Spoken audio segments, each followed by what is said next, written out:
Good morning. Today we'll see from the book of 1 Samuel, Jonathan, his life a little bit. From in 1 Samuel chapter 14, the Philistines have come and they have surrounded the nation of Israel, and Saul and his army men are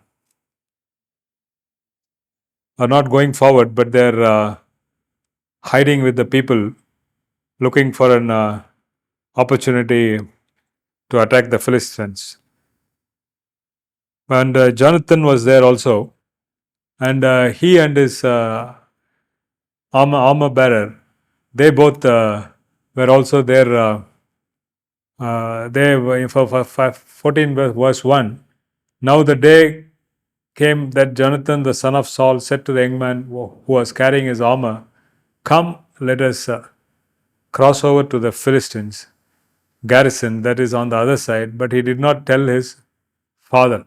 So his father and the army is staying there, but Jonathan is saying, "Come, let us go on to the Philistines' garrison."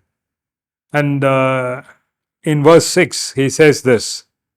Then Jonathan said to the young man who was carrying his armor, "Come and let us cross over to the garrison of these uncircumcised.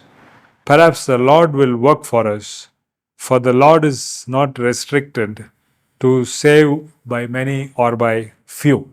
So he is going in the strength of the Lord. While the whole army along with the king is staying back, here we see Jonathan and his armor bearer taking a forward step and going on with a trust in the Lord. It's like a David Goliath situation, and he is going forward. And if we read this chapter, it ends in a great victory for the Israelites. The Philistines were put to slaughter. And then we move on from there, and when we come to 1 Samuel chapter 19 and verse 5, here Saul is trying to kill David, and he's telling to Jonathan and the other people that he should be killed. For that, we see here Jonathan's reaction to his his dad's intention. Verse 5 of 19. Jonathan is talking here. For David took his life in his hand and struck the Philistine, and the Lord brought about a great deliverance for all Israel. You saw it and rejoiced. Why then will you sin against innocent blood by putting David to death without a cause? Here again we see he is telling David put his life and went on, and also he is bringing in the Lord brought the salvation. So we see here Jonathan being very conscious and sensitive to what the Lord is doing to his people.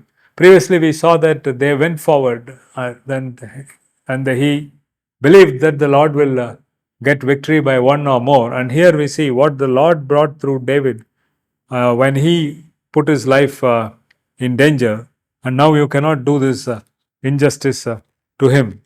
And 1 Samuel chapter 20 and verse 16.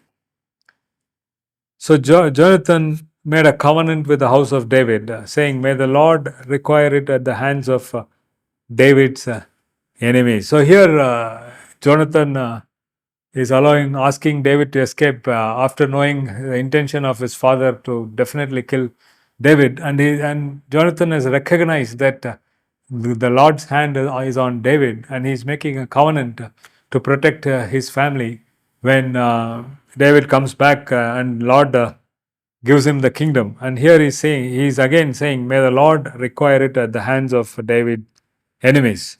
And in verse 23 he speaks, "As for the agreement of which you and I have spoken, behold, the Lord is between you and me forever." So it's a beautiful picture of Jonathan. He always has the Lord in front of him. When there is a war in Philistines, the might of the Philistine was not his focus, but the Lord. When Saul intended evil, he brought it into. He said, before the Lord has used him, and you cannot go against it.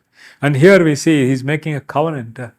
The one, it is not between two friends, Jonathan and David, making covenant, but the Lord is in between that. So it's a great example for us. So in whatever we do, be it our work or be it our relationships, various relationships at various levels, if the Lord has been between us, it is healthy, and it will be to the glory of God. Thank you.